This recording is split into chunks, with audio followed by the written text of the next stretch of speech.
ሰላም የተወደዳችሁ የኦሊ ስፖርት ቤተሰቦቻችን እግር ኳስን የተመለከቱ መረጃዎችን ልናደርሳችሁ ተገኝተናል። መረጃዎች ሁልጊዜ እንዲደርሷችሁ ቻናሉን ሰብስክራይብ በማድረግ መከታተል ትችላላችሁ። በዛሬው ዝግጅታችን የምንዳስሰው ዛሬ በዕለተ ቅዳሜ ከሚደረጉ የእንግሊዝ ፕሪምየር ሊግ ጨዋታዎች መካከል አርሰናል ከወልቨርሃምፕተን የሚያደርገውን ጨዋታ የተመለከቱ መረጃዎችን ይሆናል።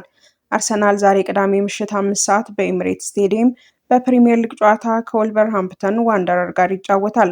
አርሰናል ከዚህ ቀደም የነበረውን የሊግ ጨዋታ ስለተሸነፈ ወደ አሸናፊነት ለመመለስ የሚሞክርበት እንደሚሆንም ይጠበቃል። በሊጉ የደረጃ ሰንጠረዥ አናት ለመቆየትም ስለሚፈልግ ይህ ጨዋታ ለአርሰናል ወሳኝ ነው።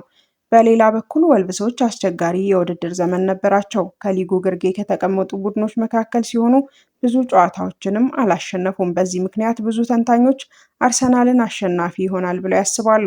ነገር ግን በፕሪምየር ሊግ ውስጥ አስገራሚ ነገሮች ሊፈጠሩ ስለሚችሉ አርሰናል በጥንቃቄ መጫወት አለበት ተብሎ ይታሰባል። የአርሰናል የቡድን ስብስብ ዜናን ስንመለከት አርሰናል ከጨዋታው በፊት በርካታ የጉዳት ችግሮች አሉበት። አንዳንድ ወሳኝ ተጫዋቾች ሙሉ በሙሉ ጤናማ ስላልሆኑ ላይጫወቱ ይችላሉ። ዊሊያም ሳሊባ፣ ዴክላን ራይስ እና ጁሊያን ቴምበር ከጉዳትና ከህመም እያገገሙ ስለሆነ መጫወታቸው አልተረጋገጠም። አርሰናል ለረዥም ጊዜ በጉዳት ወይም በእገዳ ምክንያት ሙሉ በሙሉ ከጨዋታ ውጭ የሆኑ ጥቂት ተጫዋቾችም አሉት። በእነዚህ ችግሮች ምክንያት የአርሰናል አሰላለፍ በመጨረሻው ደቂቃ ላይ ሊለወጥ ይችላል። አሰልጣኙ ሚካኤል አርቴታ አንዳንድ ተተኪ ተጫዋቾችን ወይም ወጣት ተጫዋቾችን ለመጠቀም ሊገደዱ ይችላሉም ተብሏል። የአርሰናል አሰልጣኝ ሚካኤል አርቴታ ከጨዋታው በፊት ስለ ተጫዋቾች ጉዳት መረጃ ሰጥተዋል።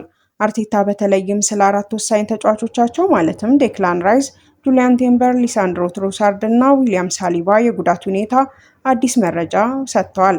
እያንዳንዳቸው ተጫዋቾች ምንም እንደሚሰማቸውና በቀጣዩ ጨዋታ መጫወት በመቻላቸው ዙሪያ ገለጻ አድርገዋል። በመጀመሪያ በዊሊያም ሳሊባ ዙሪያ ሲናገሩ አርቴታ ሳሊባ እስካሁን ከቡድኑ ጋር ልምምድ እንዳላደረገ ተናግረዋል። እሱ አሁንም ከጉዳት በማገገም ሂደት ላይ ነውና ክለቡ በሱ ጉዳይ ላይ በጣም መጠንቀቅን መርጧል ብለዋል። እንዲሁም ከቡድኑ ጋር መቀላቀል ይችል እንደሆነ በማየት በቀጣዩ የልምምድ ጊዜ እንደገና መከታተል እንደሚያስፈልጋቸው አስረድተዋል። ስለዚህ በአሁኑ ሰዓት ለጨዋታው ዝግጁ መሆኑን እርግጠኛ አይደለሁም ብለዋል።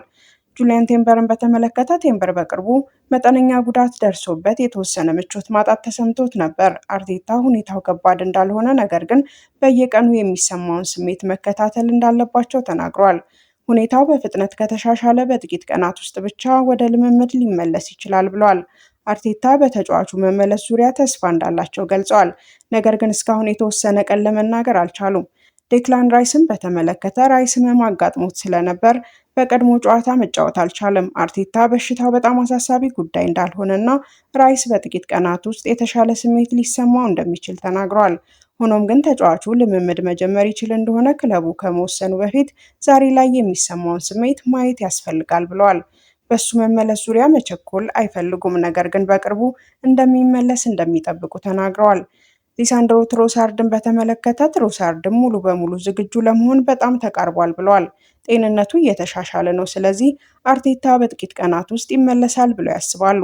ግን ልክ እንደ ሌሎቹ ተጫዋቾች ሁሉ አሰልጣኙ በማንኛውም ተጫዋች ጤና ላይ በችኮላ መወሰን ስለማይፈልጉ መጠበቅና ማየት እንዳለባቸው ተናግረዋል።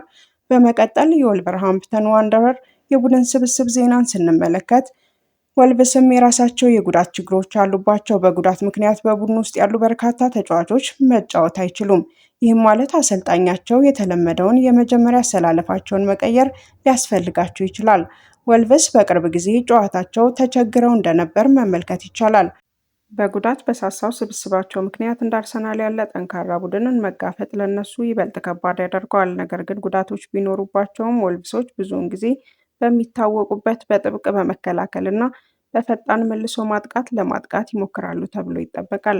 የክለቦቹን የእርስ በርስ ግንኙነት ስንመለከት በሁለቱ ቡድኖች መካከል ያለው የቅርብ ጊዜ ታሪክ የሚያሳየው አርሰናል ከወልቭስ ጋር ባደረጋቸው አብዛኞቹ የቅርብ ጊዜ ጨዋታዎች አሸንፏል።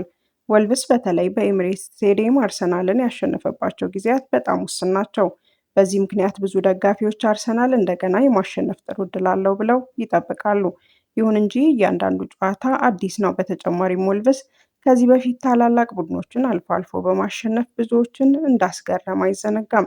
ተጠባቂ አሰላለፎችን ስንመለከት ምንም የተረጋገጠ ነገር ባይኖርም አብዛኞቹ ግምቶች እንደሚያሳዩት አርሰናል ቁልፍ ተጫዋቾቹ ጤናማ ከሆኑ ጠንካራ የአጥቂ አሰላለፍ ይጠቀማል። ወልቭስ ደግሞ የበለጠ በመከላከል ላይ ያመዘነ አሰላለፍን በመምረጥና በመልሶ ማጥቃት እንደሚጫወቱ ይጠበቃል። ትክክለኛውን አሰላለፍ ግን ጨዋታው ከመጀመሩ አንድ ሰዓት በፊት ይፋ የሚደረግ ይሆናል። በመጨረሻም እንደ ኦፕታ ትንበያ አርሰናል ጨዋታውን የማሸነፍ ዕድሉ 85.4% ሲሆን ወልቨርሃምፕተን በበኩሉ 5.3% የማሸነፍ ዕድል ይኖረዋል ተብሏል። ጨዋታው ባቻ ውጤት የመጠናቀቅ ዕድሉም 9.3% እንደሆነ የኦፕታ ትንበያ ያሳያል።